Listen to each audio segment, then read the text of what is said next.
பிடித்து மின்னலை பிடித்து மேகத்தில் துடைத்து பெண் என்று படைத்து வீதியில் விட்டு விட்டான்.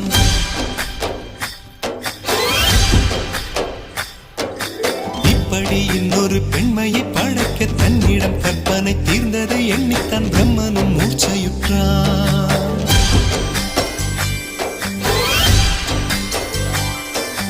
மின்னலை பிடித்து மேகத்தில் துடைத்து பெண் என்று படைத்து வீதியில் விட்டு விட்டான். இப்படி இன்னொரு பெண்மையை படைக்க தன்னிடம் கற்பனை தீர்ந்ததை எண்ணித்தான் பிரம்மனும் மூர்ச்சையுற்றான். அவளின் நாசிக்குள் நுழைந்த காற்று உயிரை தடவி திரும்பும் போது மோட்சம் அடைந்து ராகங்கள் ஆகின்றதே. ஓஹோ, மழையின் துளிகள் அவளை நனைத்து மார்பு கடந்து இறங்கும் பொழுது முக்தி அடைந்து முத்துக்கள் ஆகின்றதே. மின்னலை பிடித்து மேகத்தில் துடைத்து பெண் என்று படைத்து வீதியில் விட்டு விட்டான்.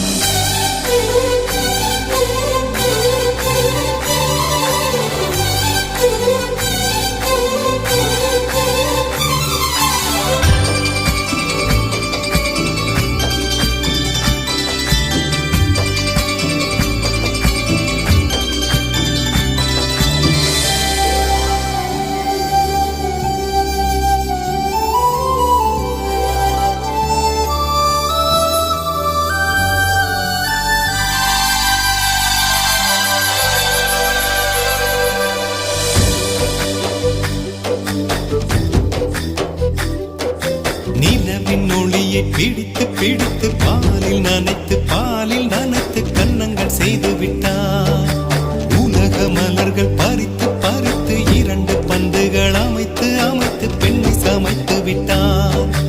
அழகு என்பது ஆண்பாலா பெண்பாலா என்பதில் எனக்கு சந்தேகம் தீர்ந்தது. அழகு என்பது நிச்சயம் பெண்பாலடா. கவிதை என்பது மொழியின் வடிவம் என்றொரு கருத்தும் இன்று உடைந்தது. கவிதை என்பது கன்னி வடிவமடா. மின்னலை பிடித்து மேகத்தில் துடைத்து பெண் என்று படைத்து வீதியில் விட்டு விட்டான்.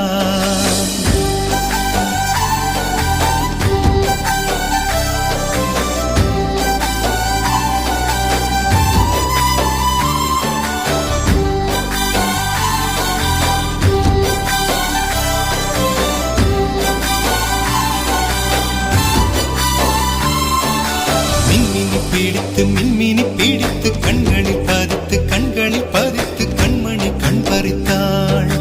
தங்கத்தை எடுத்து அம்மியில் அரைத்து மஞ்சளாய் நினைத்து கண்ணத்தில் குழைத்து ஜீவனை ஏன் எடுத்தாள்.